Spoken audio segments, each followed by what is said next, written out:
زمین اس طرح دہکے گی جس طرح تانبا زمین پہ رکھا جائے اور آگ جلائی جائے. تانبا دیکھا آپ لوگوں نے؟ یہ بھی گرمی گزری ہے نا. تو فرش پر جب سورج پڑتا تھا تو ننگے پاؤں چلا نہیں جاتا تھا. صحیح کہہ رہا ہوں؟ ننگے پاؤں، بچے کا پیر زمین پہ لگتا تو چیخ اٹھتے، کہتے وہ جل گیا پیر. حالانکہ یہ فرش دنیا کے. اور اگر تانبے کے اندر خاصیت ہے کہ اگر کوئی دھات جلدی اور زیادہ گرم ہوتی ہے تو وہ تانبا ہے. میرے نبی نے مثال دی تو اس کی دی جو سخت تھا، فرمایا تانبے کی طرح زمین تپائی جائے گی اور پھر ننگے پاؤں رب تمہیں کھڑا کرے گا. آج سورج کی پشت تمہاری جانب ہے، قیامت میں منہ تمہاری جانب ہوگا. نیزہ آپ نے دیکھا ہوگا، نیزہ ہوتا تھا. فرمایا یہ جو تم نیزے دیکھتے ہو صرف 1.25 نیزے کے برابر سورج قریب آ جائے گا اور پھر اللہ تمہیں سامنے کھڑا کر کے تم سے سوال جواب کرے گا. اور حضور نے کہہ دیا ہے تو اب کسی نعت خواں کے کہنے سے بات بدل سکتی، کسی پیر کے کہنے سے جملہ بدل سکتا، کسی خطیب کے کہنے سے فکر نہ کرنا وہ سامنے جنت پڑی ہے، اب بات بدل سکتی. خدا کی رحمت پر بھروسہ رکھنا ضروری ہے، نبی پاک کی شفاعت کی امید رکھنا. بولیے. لیکن جو حضور نے بیان کیا ہے اس کو ماننا بھی یہ بھی ضروری ہے. میرے نبی پاک نے فرمایا اللہ تم سے حساب لے گا اور اللہ پوچھے گا، تم نے جواب دینا ہے. حضور کس کس شے کا؟ فرمایا جو پہنتے ہو اس کا جواب نہیں دینا، جو کھاتے ہو اس کا جواب نہیں دینا، جو اللہ کے راستے میں دیتے ہو اس کا جواب، باقی ہر شے کا جواب دینا ہے. ادھر جو پلاٹ ہے اس کا بھی جواب دینا ہے، اور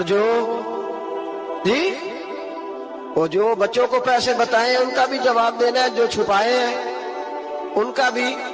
ثم لتسألن یومئذ عن النعیم.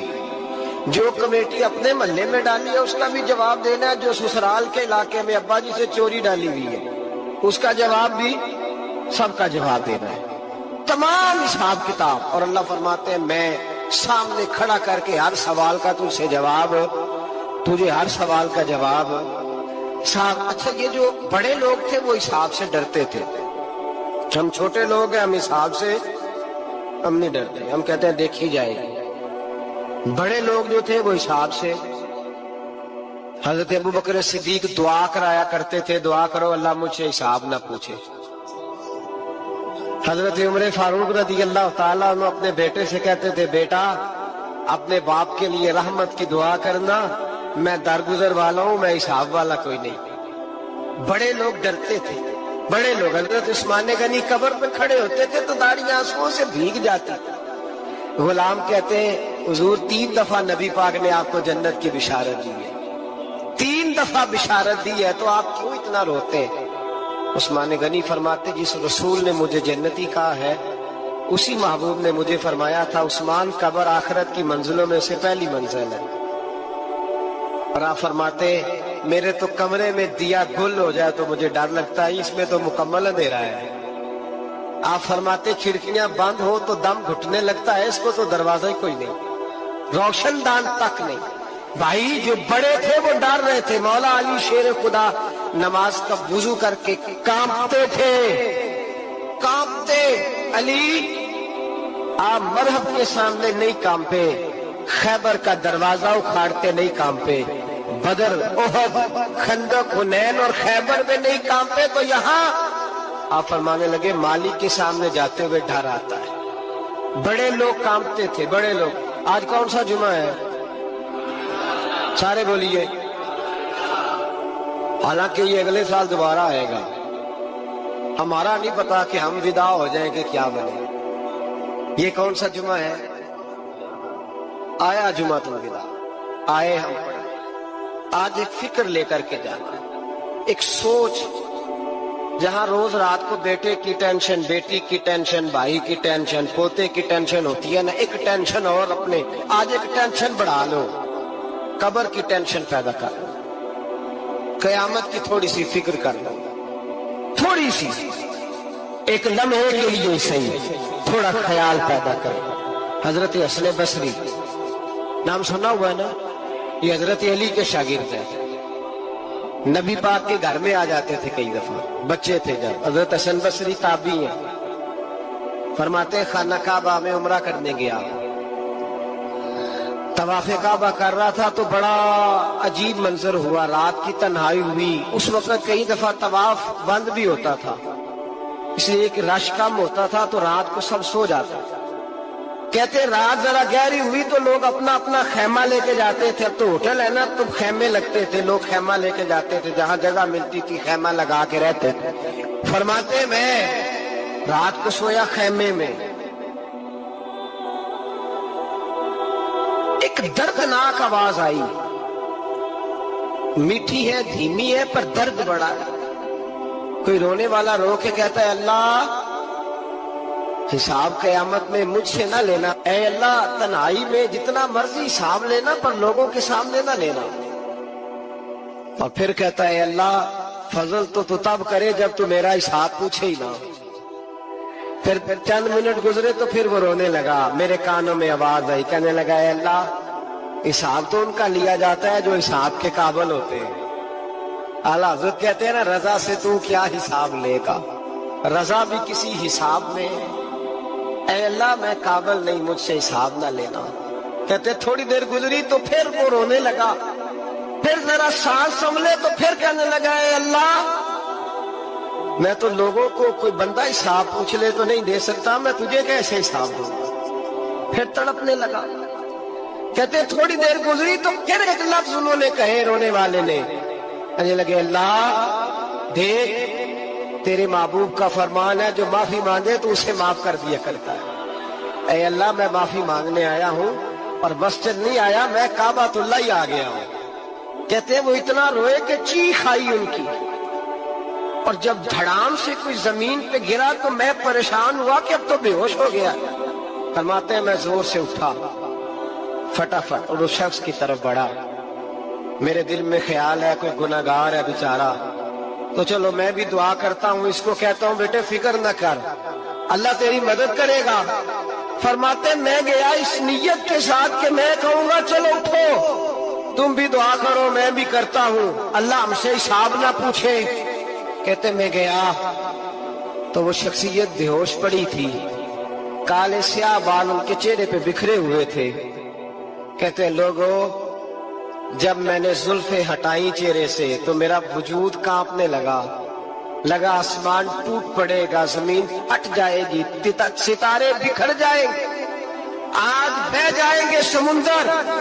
فرماتے میری چیخیں نکل گئی، یہ کوئی گناہگار تو نہیں، یہ تو حضرت فاطمہ کے پوتے امام زین العابدین ہے، یہ تو امام حسین کا وہ بیٹا ہے جو کربلا میں تنہا بچے تھے۔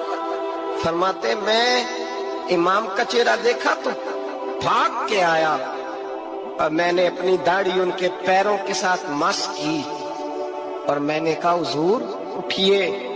امام اٹھے تو میں نے کہا شہزادے تیرے تو اشارے سے اللہ کئی گناہگاروں کو بخشے گا، تیری تو دعا سے اللہ بخشے گا، یہ کیا کر رہے ہو؟ امام زین العابدین کہنے لگے حسن بصری ادھر آ یار، ادھر آؤ بزرگو، میرے دادا کے پاس رہنے والے ہو، میں نے نا آج ہی سنا ہے کہ اس کا عذاب بڑا سخت ہے، آؤ میرے لیے دعا کرو، اللہ پاک مجھ سے حساب نہ پوچھے۔ کہا حضور نہ کریں۔ اب فرمانے لگے تجھے نہیں پتا کچھ چیزیں ایسی ہیں کہ رب نے اگر حساب پوچھا تو میں واقعی جواب نہیں دے پاؤں گا، چل کر میرے لیے دعا۔ کہتے میں نے ہاتھ باندھے حضور میں نہیں کرتا، اٹھا کہہ۔ فرماتے میں نے ہاتھ اٹھائے، میں نے کہا اے اللہ تیرے رسول کا شہزادہ ہے، یہ تیرے رسول کا شہزادہ ہے، یہ کہہ رہا ہے تو فضل کر۔ او بھائی جو بڑے تھے وہ تو تڑپتے تھے، سسکتے تھے۔ ابو علی ہیتی کہتے خانہ کعبہ میں پتھر پہ سر رگڑ کے کوئی بوڑھا کہہ رہا تھا اے اللہ اول تو حساب نہ لینا، اور اگر لینا تو مجھے اندھا کر کے اٹھانا، میں تیرے نیک بندوں کے سامنے شرمندہ نہیں۔ اقبال رو پڑے، اقبال کچھ لوگوں نے لکھا ہے یہ آخری ربائی ہے ڈاکٹر اقبال کی، آخری، اس کے بعد شاید اس نے کلام